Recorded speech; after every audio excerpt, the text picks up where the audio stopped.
அனைவருக்கும் அன்பான வணக்கங்கள். இது மகாபெரிவா ஆன்மீகம் யூடியூப் சேனல். 28/11/2025 கார்த்திகை மாதத்தின் 12ஆம் நாள் வெள்ளிக்கிழமை அஷ்டமி திதி.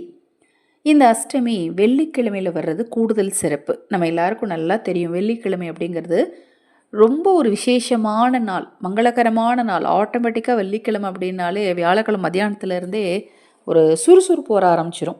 வீடு வாசல் கூட்டணும், வீடு வாசல் துடைக்கணும், விளக்கு தேய்க்கணும், விளக்குக்கு போட்டு வைக்கணும், எண்ணெய் பூ வாங்கலாம், காலையில் எலுமிச்சம்பழ தீபம் போடுறதுக்கு ராகு காலத்துக்கு கோயிலுக்கு போகணும்னா எத்தனை மணிக்கு போகணும், இதை மாதிரி ஒரு சுறுசுறுப்பு வந்துடும். அந்த வெள்ளிக்கிழமை தான் பார்த்திங்கன்னா காலையில் நிலைவாசல் சுத்தம் செய்கிறதாகட்டும், வாசலில் கோலமே நம்ம வந்து இன்னும் கொஞ்சம் அழகாக போடணும்.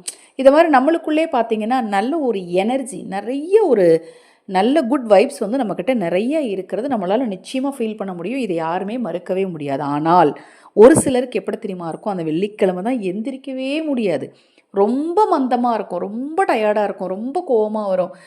சாதாரணமாக எப்போவும் செய்யக்கூடிய வேலையை கூட செய்ய முடியாது, அன்றைக்கி தான் வீடு ரொம்ப குப்பையாக இருக்கும். இதை மாதிரி இருக்கிறவங்கெல்லாம் இந்த வெள்ளிக்கிழமை வரக்கூடிய அஷ்டமியை தவறாமல் பயன்படுத்தி பைரவ வழிபாடு செய்யுங்க. அதே போல் எனக்கு நல்லா இருக்குங்க, எனக்கு வெள்ளிக்கிழமைனாலே மகிழ்ச்சியாக இருக்குது, ஒரு சுறுசுறுப்பாக இருக்குது அப்படிங்கிறவங்க வெள்ளிக்கிழமையில் வரக்கூடிய அஷ்டமியில் நீங்களும் பைரவ வழிபாடு செஞ்சீங்கன்னா மென்மேலும் உங்கள் குடும்பம் வந்து செல்வ செழிப்போட சந்தோஷமாக மன நிம்மதியோடு இருக்கும். நம்ம சேனலில் நான் போடக்கூடிய பதிவுகளில் உங்களுக்கு சந்தேகம் இருந்தாலும் அக்ஷய பாத்திரம் உணவளிக்கும் திட்டம் வெள்ளிக்கிழமை நாளைக்கு அஷ்டமி திதி, இந்த நாளில் நீங்கள் ஆதரவற்ற ஏழை குழந்தைகளுக்கும் முதியவர்களுக்கும் உணவளிக்க விரும்பினாலும் உங்கள் தனிப்பட்ட பிரச்சனைகள், கடன் பிரச்சனை, தொழில் பிரச்சனை, குடும்ப பிரச்சனை, கணவன் பிரச்சனைன்னு என்ன பிரச்சனை இருந்தாலும் அந்த பிரச்சனைக்கு பரிகாரங்கள் செய்து கொள்ள விரும்பினாலும் 9344692042 இந்த வாட்ஸ்அப் எண்ணிற்கு தொடர்பு கொள்ளுங்கள். அதை பற்றிய தெளிவான விளக்கம் உங்களுக்கு கொடுக்குறேன். இந்த அஷ்டமி என்று வரக்கூடிய ஒரு முக்கியமான முகூர்த்த நேரத்தில் நம்ம செய்யக்கூடிய ஒரு எளிமையான சூட்சம தாந்திரீக பரிகாரத்தை தான் பார்க்க போகிறோம். 8 மிளகு 8 கோரிக்கைகள் நிச்சயமாக நிறைவேறும். நீங்கள் முயற்சி செஞ்சு பாருங்கள். முதல்ல ஒரு பேப்பர் எடுத்துக்கோங்க, எடுத்துக்கிட்டு பச்சை நிற பேனாவால் 8 கோரிக்கைகள் உங்களுக்கு என்ன நடக்கணுமோ அந்த 8 விஷயங்களும் உங்களுக்கு நடந்து விட்டதாக எழுதணும். இப்போ உங்களுக்கு பணம் வேணும் அப்படின்னா எனக்கு பணம் கிடைத்து விட்டது, உங்களுக்கு வந்து திருமண பாக்கியம் நடக்கலை அப்படின்னா எனக்கு திருமண பாக்கியம் கைகூடி விட்டது, எனக்கு குழந்தை பேர் உண்டாகிவிட்டது, என் குழந்தைகள் நன்றாக இருக்கிறார்கள், எனக்கு சொந்த வீடு யோகம் வந்து விட்டது, இது மாதிரி வண்டி வாங்குகிற யோகம் வந்து விட்டது, நான் வண்டி வாங்கி விட்டேன், நான் வாகனம் வாங்கி விட்டேன், நான் கார் வாங்கிட்டேன், நான் பைக் வாங்கிட்டேன் அப்படின்னு உங்களுக்கு என்னெல்லாம் வேணும்னு நினைக்கிறீங்களோ அது உங்களுக்கு கிடைச்சிட்டதா. மொத்தத்தில் 8 விஷயந்தான் எழுதணும். அந்த 8 விஷயத்தையும் ஒரு லைனில் ஒரு பச்சை நிற பேனாவால் ஒரு காகிதத்தில் எழுதிக்கோங்க. எப்போ எழுதணும் அப்படின்னு பார்த்தீங்கன்னா நாளை காலை தூங்கி எழுந்ததும் குளிச்சுட்டு எழுதிருங்க. இதை நீங்கள் பரிகாரத்தை எப்போ செய்யணும்னு பார்த்தீங்கன்னா நாளைக்கு வரக்கூடிய பைரவ முகூர்த்த நேரம் 8 நிமிடங்கள். அந்த 8 நிமிடங்கள் எப்போ அப்படின்னு பார்த்தீங்கன்னா சூரிய உதயம் வருது இல்லையா, அந்த சூரிய உதயத்திற்கு முன்னாடி 4 நிமிடமும் பின்னாடி 4 நிமிடமும். சோடசக்கலை நேரம் எப்படி வருது நம்மளுக்கு, பௌர்ணமியில் 1 மணி நேரமும் பிரதமையில் 1 மணி நேரமும் வருது இல்லையா, பௌர்ணமி முடிகிற 1 மணி நேரம் பிரதமையில் 1 மணி நேரம், அதை மாதிரி தான் இந்த பைரவ முகூர்த்தமும்.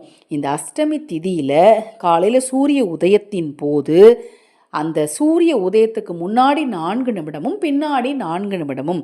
என்னால் இதை கணிக்க முடியாதுங்க, எங்கள் ஊரில் எத்தனை மணிக்கு சூரிய உதயங்கிறது எனக்கு தெரியலை அப்படிங்கிறவங்க உங்கள் வீட்டில் வந்து கேலண்டரில் பாருங்கள்.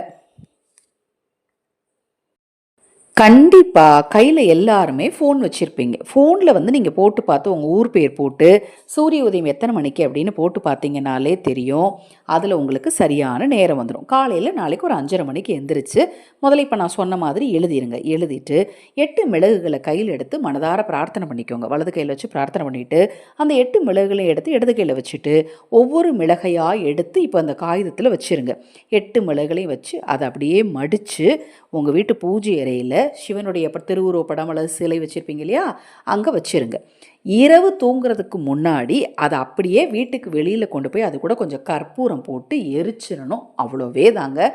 நீங்கள் நினைத்தது எல்லாமே எப்படி அதில் நடந்திருக்குன்னு எழுதியிருக்கீங்களோ அதை மாதிரியே உங்களுடைய கோரிக்கைகள் எல்லாமே பைரவரின் அருளால் நிச்சயமாக நிறைவேறும். இந்த பைரவ முகூர்த்தத்தை தவற விடாதீங்க. அந்த 8 நிமிடங்களில் தான் இந்த 8 மிளகுகளையும் நீங்கள் அந்த காகிதத்தில் வைக்கணும். இப்போ நான் சொன்ன இந்த பதிவில் உங்களுக்கு ஏதாவது சந்தேகம் இருந்தாலும் வாட்ஸ்அப்பில் கேளுங்க. தொடர்ந்து நம்ம சேனலை பாருங்கள். இன்னும் எண்ணற்ற பதிவுகள் தொடர்ந்து வர காத்திருக்கு. ஹரஹர சங்கர ஜெய ஜெயசங்கர் மகாபெரிவா திருவடிப்பாதம் சரணம் சரணம். சரணம். நல்லதே நடக்கட்டும்.